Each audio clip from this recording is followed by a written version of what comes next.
Well, um, we're gonna be still stuck on the Dragon Ball thing for tonight. I might tap into a second subject tonight in the same video too. We'll see how well this goes. But I want to specifically talk here about Gohan's voice. Yes, that's right, Gohan's voice. Now, here's the reason. I hear so many people arguing about Gohan's voice, specifically his new one. Um, but there were people who complained about the old one too. And this is just getting out of hand and ridiculous. This is an example of what I mean when I say that before Kai came out, we had all this stuff that everyone always complained about. It was this character's voice. It was this character's, the changes they made here. Too much filler, 10-minute stare downs. It took 5 minutes, 5, 6, 7, 8 minutes sometimes to charge a single attack and fire it. And then the rest of the episode was the other guy laughing about how it missed and didn't affect him, and then preparing to charge one of his own. It was stuff like that we always used to complain about. We always used to whine about that, always. And then when this new series comes out that gets rid of all that, suddenly that's what made the series so endearing. That's why we loved it so much. That's why they want it back, etc., so on and so forth. But we're going to shove all that aside and focus almost entirely on Gohan's voice here. Now, unlike a lot of people, I happen to love what Colleen has done with Gohan, because here's why. They keep saying he sounds like a little girl, he sounds like a little girl. No, he doesn't. He really does not. He sounds like a 4-year-old child. A little boy. A very articulate 4-year-old, granted, but a 4-year-old nonetheless. He sounds like a little kid. Um, and I really saw no problem with that at all. In fact, I liked it. It was a little more believable than the 4-year-old with the deep, raspy voice. And I know so many people are like, "Oh, but Gohan's a badass character. He needs a badass, a badass character." Did you watch the same show I did? Did you read the same manga I did? He is a whiny, little, annoying child at first. For a long time, in fact. He does not like to fight. He's being forced to do this in the first place. And on top of it, he not only is he being forced to do something that he doesn't want to do, but he's scared. He's upset. He the only reason he even freaking went to Namek is because he felt responsible for Piccolo's death, and he felt responsible for Piccolo's death because he was too afraid to act. It's a part of his character, he's afraid, sure, but he also feels guilt about doing nothing, which is a good source of conflict for the character, sure, but at the same time, it's like they don't want that conflict there. They want the character to be how they envision him to be. They don't want the character the way it was written. They want him the way they think of him, or the way they remember him, so to speak. And this is the problem I have with that.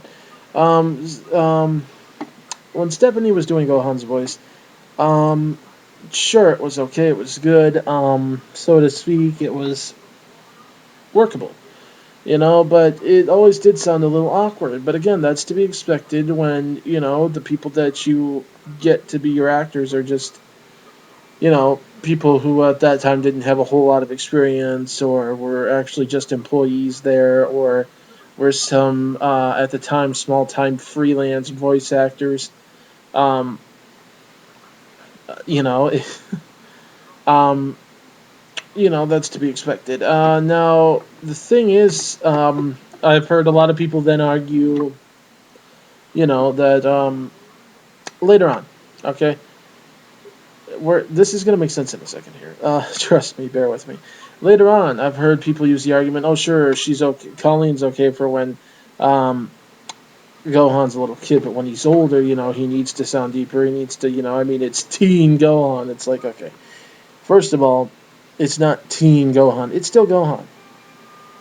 See, this is why I'm so ticked up by everyone thinking they have to give all these characters a different name. The only reason the names were even slapped on there It's for the sake of marketing.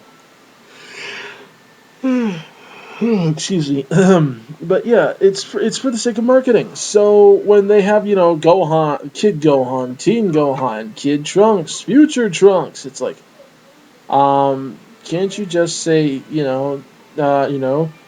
Kid Trunks grown up or whatever, just regular Trunks? It's like, can't you just say Trunks? Can't you just say Gohan? It's the same character. Just because he's a different age doesn't make him a completely different character. It's the same dang character. So, ugh. But whatever. But see, Teen Gohan is a 9-year-old. Yeah, let's let that sink in for a moment. Teen Gohan is 9 years old. 10 if you want to add to his age the year he spent in the hyperbolic time chamber, sure. But out here, to us, he's a 9-year-old. 9, 10 years old. He's not a teen by any means. He's still a little boy. Or at least still a boy. So, yeah. So him still sounding like a kid, um, that kind of be the point, first of all. Second of all, it's like she changed her voice a little bit. It's subtle, but you can hear it. It is a little bit. It's not as high pitched as when she was doing Little Gohan. It is a little bit deeper. It is a little slightly more gruff. Not like big time like Stephanie was doing, but it's in there. You can hear the subtle change in the voice, which is appropriate for a kid who's getting older but not pubescent yet. And I think it's workable. It is. She's doing an awesome job with this. I mean, Stephanie, frankly, the whole time she was voicing Gohan, never once changed his voice. I've heard people try to say that, oh, she changed it when he got older. No, she didn't. The only time she got more gruff with it was when he went Super Saiyan 2. And for crying out loud, her Gohan voice was deeper and more gruff than her Goku voice.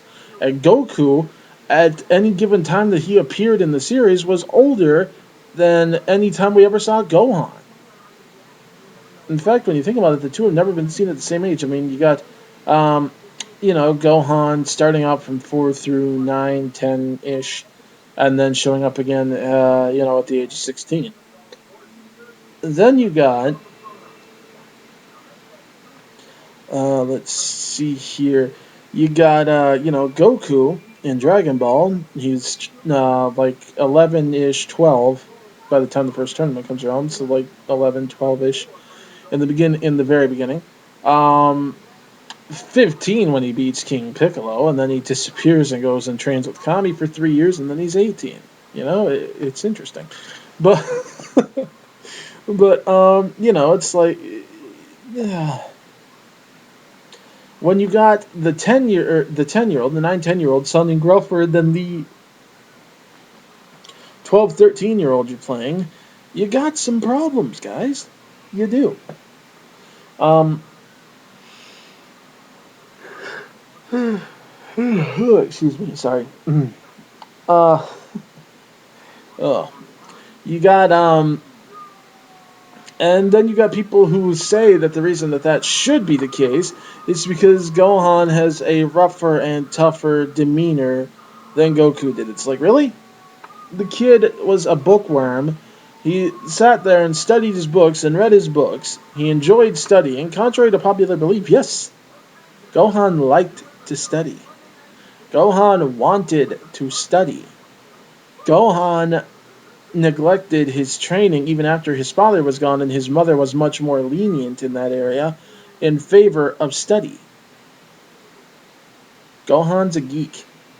Live with it.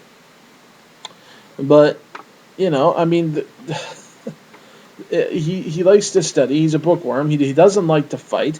He doesn't like to hurt anybody. Does not find it terribly fun. He finds the adventuring aspect of it fun, sure, but the concept of fighting, of actual, brawls, especially the fear of losing his own temper scares him.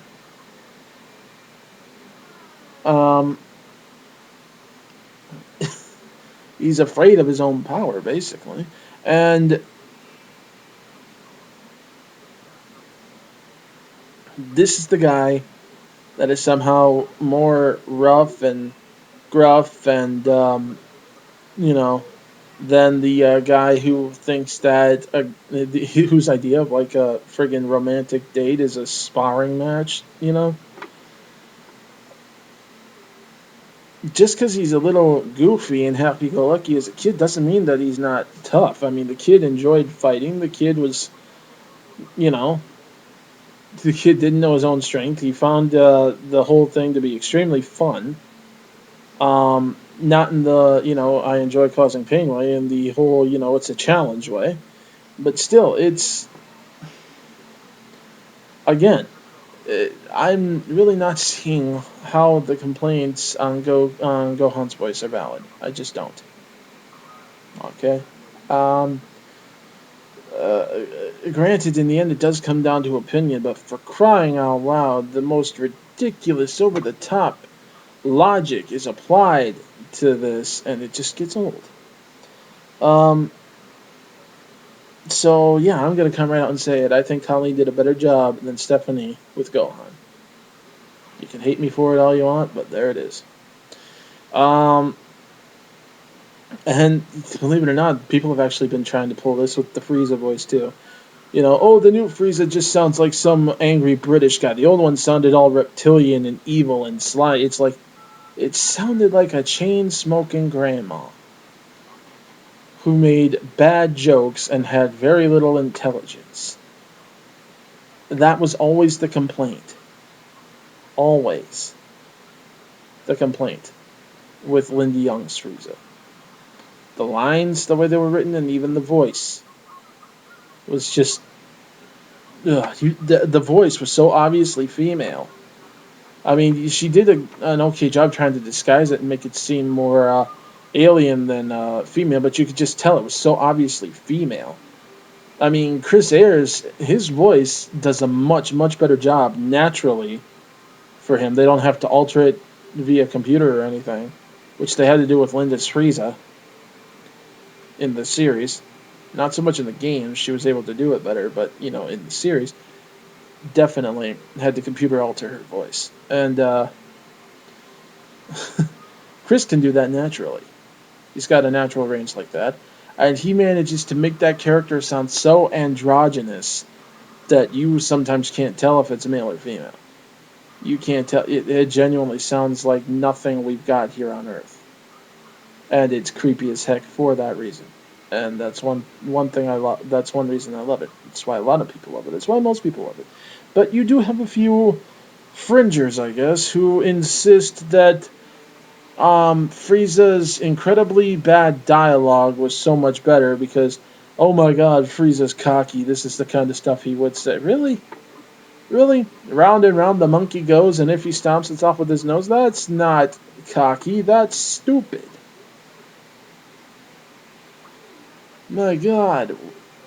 Fighting with Goku, whatever turns you on, big guy. Oh, wow. Um, I mean, listen to Frieza in Kai. The guy is genuinely arrogant, but he sounds intelligent. He sounds not just cocky because I got big muscles. He sounds cocky because he believes he is not only their physical superior, he is their mental superior, he is their status superior, he is the very definition of an elitist. Okay, it's incredible. They nailed it perfectly. Not only does he manage to sound quite androgynous, but he sounds an awful lot like the Japanese voice actor who played Frieza. And it's awesome. It really is.